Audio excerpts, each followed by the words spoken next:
Vous avez sûrement entendu parler des pratiques et règles étranges observées par certaines tribus du monde, mais ce cas dépasse totalement la normalité. Il est difficile de croire qu'à l'époque moderne, alors que certains pays envisagent de conquérir Mars, dans d'autres pays, des coutumes sauvages sont encore en vigueur. Les règles internes propres à certaines communautés sont plus importantes pour eux que les lois du pays dans lequel ils vivent. Ces tribus mènent leur vie dans la jungle ou d'autres régions éloignées, où l'État n'a aucune importance pour eux. L'une de ces tribus est la tribu des Banshadas en Inde, dont les femmes se livrent à la prostitution sans honte.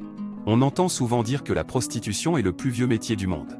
La demande humaine pour quelque chose peut varier en fonction d'événements, mais la demande de services de prostituées reste constamment élevée. Pour de nombreux villages pauvres en Inde, c'est presque le seul moyen de subsister. Les femmes qui se vendent sont en réalité parmi les experts les plus expérimentés en matière de compréhension des gens. Elles voient les vrais visages des personnes qui se cachent habituellement derrière des masques de décence.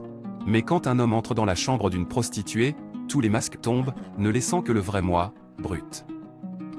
La tribu des Banshadas représente une exception, car la naissance d'une fille ici apporte l'espoir d'un avenir meilleur, car elle deviendra la soutien de famille dans seulement 15 ans, un investissement précieux. La naissance d'une fille est attendue avec impatience, puis célébrée bruyamment. Chez les Banshadas, le ratio homme-femme est presque de 1 pour 2. Les femmes représentent 65% de la population. Cette communauté, située dans l'état de Madhya Pradesh, où la prostitution familiale reste la seule source de revenus. Ce n'est pas une pratique nouvelle, mais plutôt centenaire, transmise par plusieurs générations. Bien que la prostitution soit condamnée dans la plupart des États du pays, cette profession bénéficie de l'approbation sociale des habitants de la région. Ce moyen de gagner sa vie est illégal en Inde, mais il est extrêmement difficile à contrôler dans cette tribu.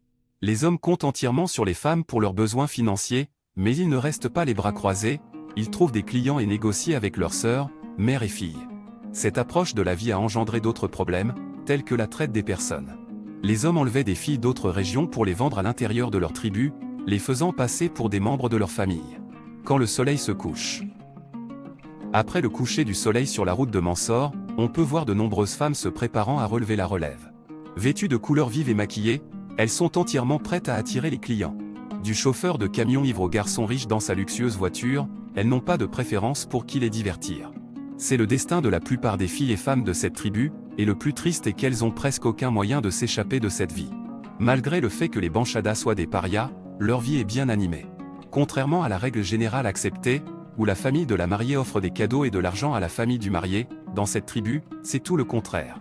La famille de la mariée reçoit une somme de 3 000 à 4 000 $ pour envoyer sa fille dans une autre famille. Un fait amusant est que cet argent est gagné par la sœur du marié. Maintenant, si une femme veut divorcer, ses parents doivent payer le double.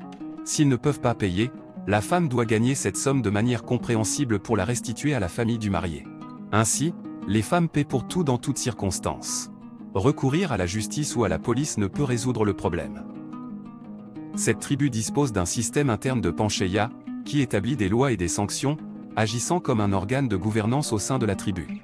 C'est ainsi que l'Inde est impitoyable, où l'État ne peut pas changer le système de caste et influencer les lois locales de nombreuses tribus.